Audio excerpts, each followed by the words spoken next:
Estem un any més amb l'Olivia Morlot, responsable de comunicació de Cambra d'Ase, perquè ara ja no és Espai Cambra d'Ase, és Cambra d'Ase. El nom comercial només és Cambra d'Ase. Ja l'any passat era així, continua sent així, no? Sí, senyor. Explica'ns breument, perquè encara no hem començat temporada, comenceu, si no m'equivoco, al Pont de la Puríssima, no? Correcte, començarem, si tot va bé, el 6 de desembre. El 6 de desembre obrirà Cambra d'Ase, perquè ara esteu fent neu, esteu esperant que us nevi aquesta setmana. Fa fred, això és bo? Fa molt de fred, sí. Això és bo? És molt bo per la producció de neu. Podem començar, ja fa una setmana que hem començat a produir neu.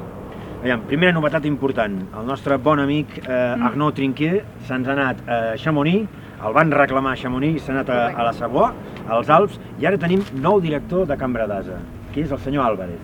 Sí, correcte, doncs l'Arnaud ha marxat a treballar a Chamonix i arrel d'això el sindicat que gestiona l'estació d'esquí ha estat pensant en una nova gestió del domini Cambra d'Ase. Arrel d'això s'ha presentat l'empresa Altiservice, que és una empresa que ja gestiona l'estació d'esquí de Saint-Lary i de Font-Romeu, que tenim just aquí davant com a veïns. Sí, els veïns.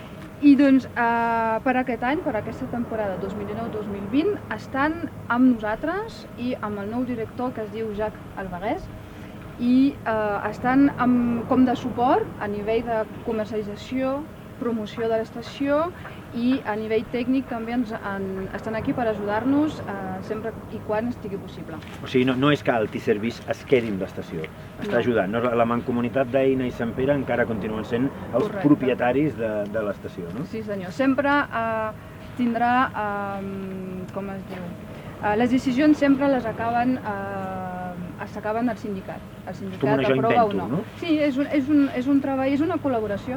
És una col·laboració que segurament ens aportarà a nosaltres més visibilitat, més clients. És una ajuda per donar una empenta, també. Exacte. Com enfoqueu la temporada? Què trobarem aquest any? Aquest any tenim una novetat que tenim Ai, perdona, com es diu això? Un partenaire? Un partner? Sí, però en català... Un soci. Bueno, sí, com un soci, o sigui, una empresa que ja és... que té la seu aquí a Eina, que es fa gossos de trineu. Ah? Llavors, el Sigila, qui porta aquesta empresa, estarà esperant el client a dalt, a la zona del Pla, a l'arribada del Telecadira.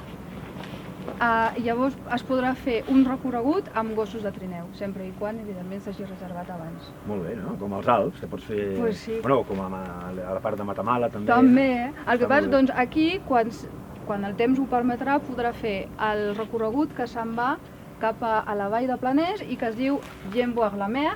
Que ara, quan veníem, hem vist el mar Mediterrani al fons de tota la vall de Prades i Vilafranca de Conflent. Sí. O sigui, podrem veure el Mediterrani des de Cambra d'Ase, des de la neu. Des del Telecadira. Sí. Es pot veure, correcte. És una passada. És l'única estació del Pirineu, no?, des d'on es pot veure el Mediterrani, crec. Jo diria que sí. Sí, no? Perquè Puigmal, no sé, jo no... Sí. Jo només conec aquesta. I de moment continua tot igual, no? La idea és seguir donant-li carinyo a l'estació, una estació entranyable, bucòlica, que s'espera que poquet a poquet, amb l'ajuda d'Altiservice també, en 1 o 2 anys puguin entrar diners i es pugui modernitzar gran part de l'estació, no? Això és, sí, perquè Altiservice de moment està aquí només per un any.